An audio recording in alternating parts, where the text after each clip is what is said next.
Everyone, hello everyone, my name is Bagas Kantoro. I'm from BIT. Tonight I want to presentation about my answer. Here are the answer to question R21 until R24 in English. 21. In BitTorrent, suppose Alice provide chunks to Bob throughout a 30-second interval. Will Bob necessarily return the favor and provide chunks to Alice in the same interval? Why or why not? The answer is no. Bob will not necessarily provide chunks to Alice within the same interval. BitTorrent uses a tit for tat strategy where peers priorities uploading to peers who upload to them.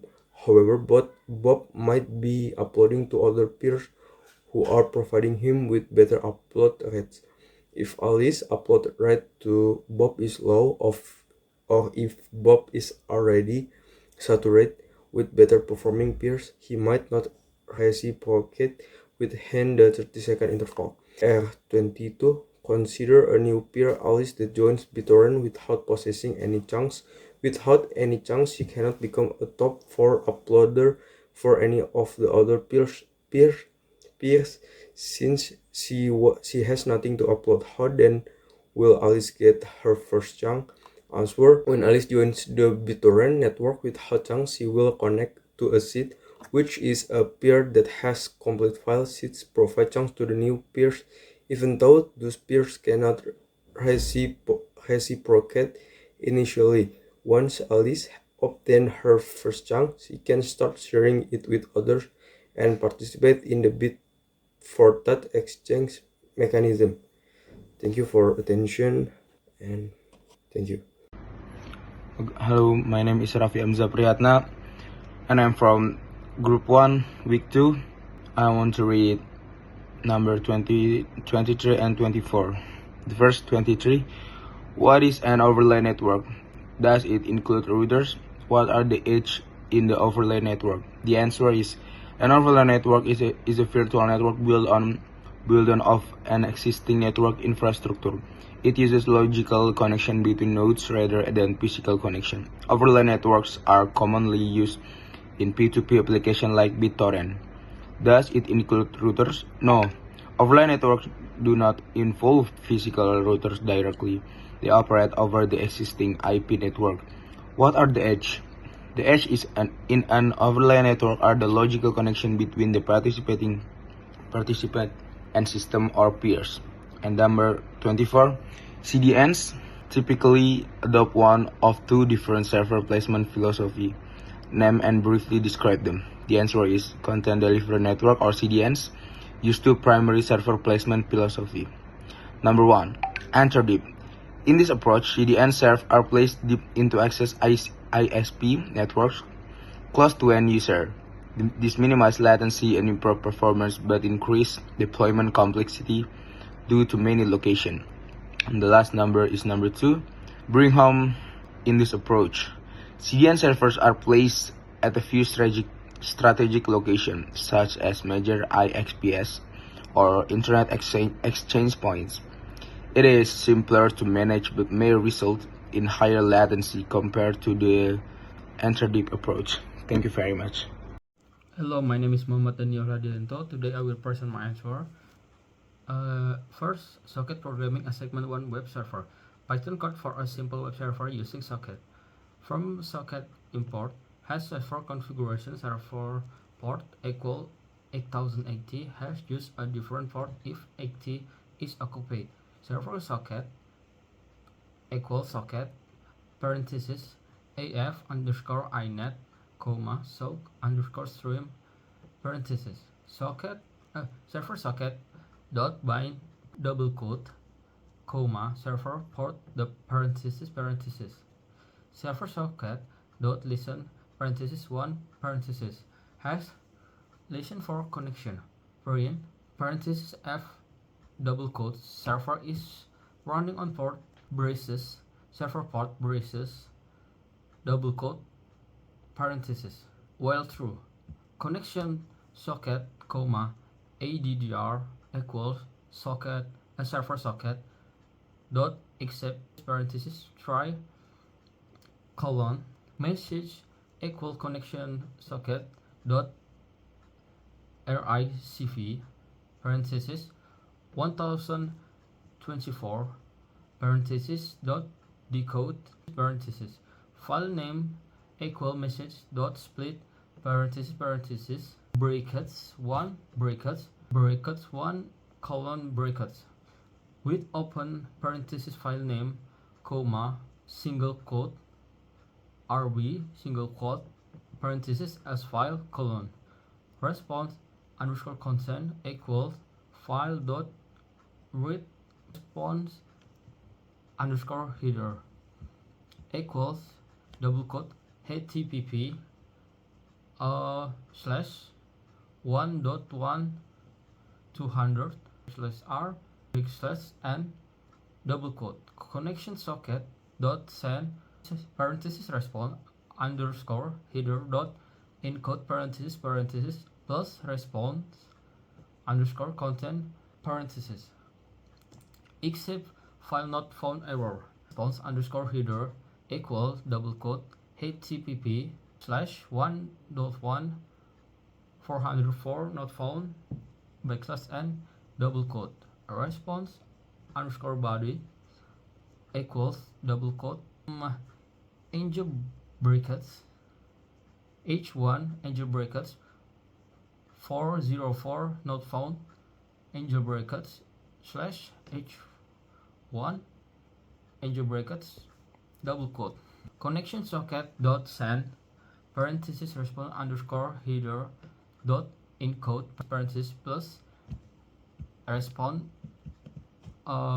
body dot encode parenthesis connection socket dot close segment 2 UDP pinger Python code for a UDP ping client colon from socket import star import time server name equals single quote localhost single quote server port equals 12000 client socket equals socket parenthesis af underscore inet comma sock underscore dgram parenthesis client socket dot set timeout 1 parenthesis for I in range parenthesis 1 comma 11 parenthesis colon send underscore time equal time dot time message equals f double quote ping braces I braces send underscore time braces double quote client socket dot send to parenthesis message dot encode parenthesis comma parenthesis server name comma server port parenthesis try colon response comma server addr equals client socket dot RICV from 124 parenthesis RTT equals time dot time parenthesis min send underscore time parenthesis f double quote reply from braces server addr braces colon braces respond dot decode parenthesis braces min error cc braces rtt colon dot 6f braces sec double quote parenthesis except timeout colon print parenthesis f double quote ping brackets I brackets request timeout dot double quote parenthesis client socket dot close parenthesis. Thank you. Hello guys, so today I will talking about Python code and the web server, web proxy. Let me see. First, I will telling about my client. So I have giving a different color each type of line to easier while explaining. And the first one from socket import is actually import the socket library. It helps us to connect our program. It's kind of like that. And the next one is mail server and the server port. So basically we connecting to the Gmail mail server and the port. So the port we are using that 587. So it's basically for sending emails securely. The next one, this is basically create a socket using IP. Yeah, this one is using IP, and the sock underscore stream is TCP connection. And creating the whole thing like this type of code is basically like opening a door over the internet. So what is it is used for? So to make a communication over the internet. And the next one is the purple lines. The purple lines is basically once we connect before, the server sends a message back to us and we print it if it go properly or not. And the next one is, oh yeah, I forgot to telling you that in purple, in the purple, that we have the code and the information of the bytes of the data from the server. So the code is actually to convert the received data from bytes to readable string. Let's go to the next. Okay, this have Elo ya. Elo, yeah, to introduce ourselves to the server, yeah, saying hi, like that. And if we see again, we have decode again. So previous is to the decode is convert the received data from bytes into readable string. And now in this case, in these lines, you can see we have encode. We have encode. So the encode is to the swap of the decode. So decode is 2 string and now is 2 bytes. Actually like that encode. And this mail from comments is to telling that who is the sender emails.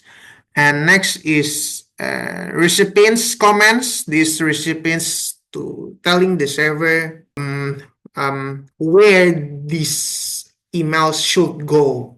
So that's why we having recipients comments right here.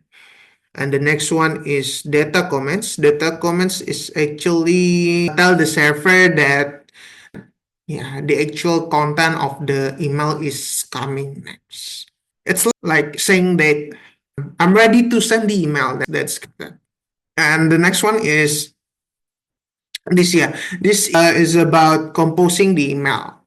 So in these lines, the whole emails, the whole lines, we write the email like the actual subject and the actual message body.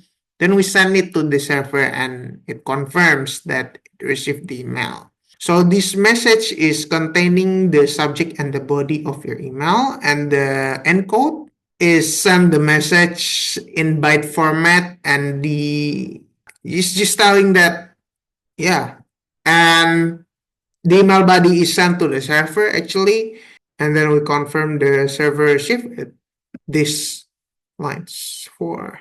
And the quit command is basically just saying goodbye to the server and close the connection. That's it. That's about email client. And now we're talking about web proxy. So web proxy, we have importing again from import threading is basically we import the socket library to communicate over the network, and threading to handle multiple requests at once. And this one is we're setting up the port for our proxy server and tell it to listen incoming requests from clients.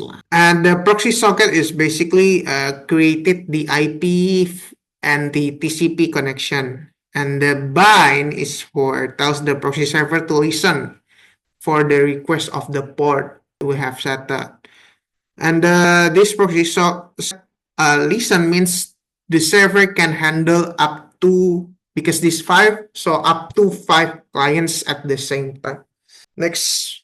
So this function, we're talking about this function.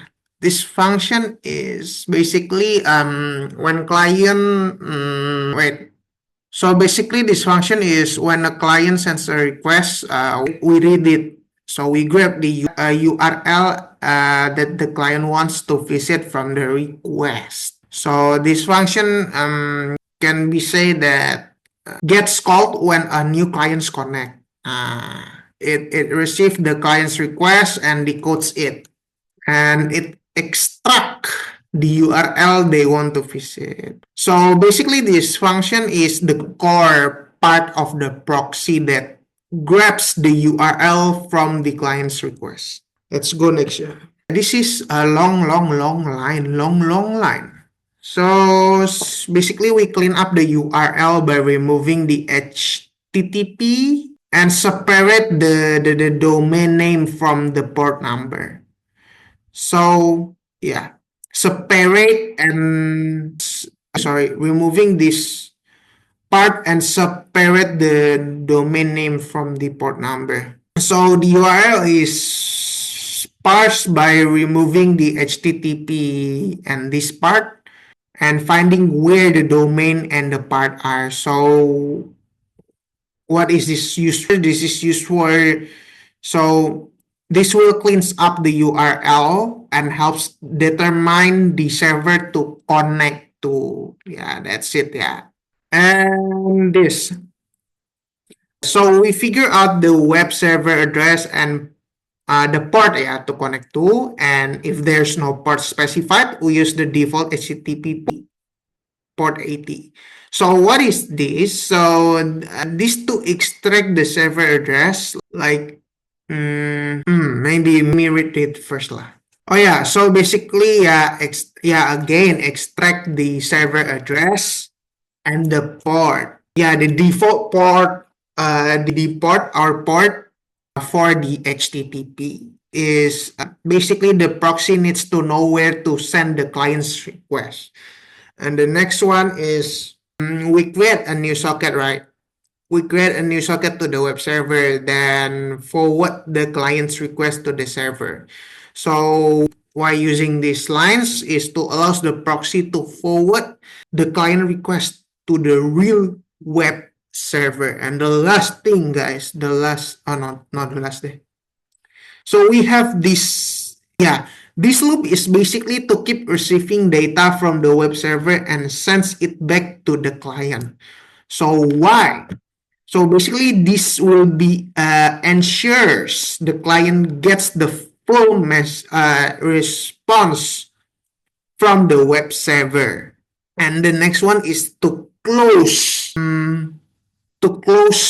It means to telling that the web server and the client are close. And this last loop is to telling that the proxy server will keep running, waiting for more clients be connect. So each new client is handled in its own thread, so they can all be served at once.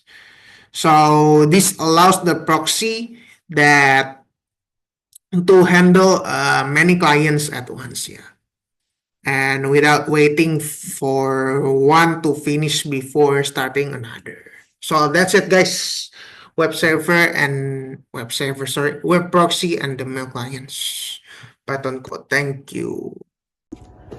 Hello, my name is Arya Putra Nuralim, P6. Obtain the HTTP 1.1 specification RFC 2616. Answer the following question. A. Explain the mechanism used for signal between the client and server to indicate that a persistent connection is being closed. Can the client, the server, or both signal the close of a connection? HTTP 1.1 use the connection close header file to signal the closure of a present connection. Either the client or the server can indicate the connection closure by including this header in their HTTP request or response. If neither includes connection close, the connection is considered present by default. B. What encryption services are provided by HTTP. HTTP itself does not provide encryption. Service encryption is provided by HTTP while uses the LSSL to encrypt the data between the client and the server, ensuring confidentiality, integrity, and authentication. C. Can a client open the or more simulation connection with a given server? Yes, a client can open multiple simulation connection to a server HTTP 1.1. Allow multiple parallel connection typical up to 6 to 8 per domain depending on browser setting. To improve performance by fetching resource D. Either a server or client may close their transport connection between them if either one detects the connection has been idle for some time. Is it possible that one side starts closing a connection while the other side is transmitting data via this connection? Explain. Yes, it is possible if one side times out the inactivity and start the closure provided the other side might still be transmitting data. TCP handle this scenario with the FE1 and RST flags to manage the connection termination properly. P7 DNS log. P7 DNS log on web object retrieval. First your web browser, you click on a link to obtain a web page. That if address for the URL is not set, so DNS log in response a DNS server arrives with RTT values of RTT 1 RTT, and after obtaining the IP address, one object is retrieved with RTT 0. How much time elapsed from the click until the object is reached? Total time sum of RTT S to DNS lookups plus time to retrieve the object. Time RTT1 plus RTT2 plus RTT9 plus RTT0. Since DNS lookup must complete before the object retrieval begins, all DNS round trip times are added sequentially followed by the time to fetch the object. Thank you. Make times elapsed for reflecting object. Referring to problem 7, the HTML file references 8 very small objects on the same server, neglecting transmission time, calculating the times elapsed for a non-persistent persistent HTTP with no parallel TCP connection. For non-persistent HTTP without parallel connection, each object requires a new TCP connection. Times equals RTT1 plus RTT2 plus RTTN plus RTT0 plus A times RTT underscore handshake plus RTT underscore object. B. Non-persistent HTTP with 6 parallel TCP connection times equals RTT1 plus RTT2 plus plus RTTN plus RTT0 plus 2 times RTT underscore handshake plus RTT underscore object, because SIG connection can retrieve object in parallel. Only 2 additional rounds are needed. C. Persistent HTTP times equals RTT1 plus RTT2 plus plus RTTN plus RTT0 plus RTT handshake plus RT object, because a single connection is reused for all objects. Problem 9. Calculate response time for traditional network given. Average object size 1 million bits, request rate 16 requests per second, delay from router to server 3 seconds, access link transmission rate, total average response time. Response time equals internet delay plus transmission time. Transmission time equals object size by divided by access link bandwidth. Total times equals 3 seconds plus transmission. B. Total times with gauge miss rate 0.4. Chase hit rate equals 60%. Hit time miss negligible. Miss time equals 0.4 times 3 seconds plus transmission. Total times 0.9 times chase hit time plus 0.4 time miss time.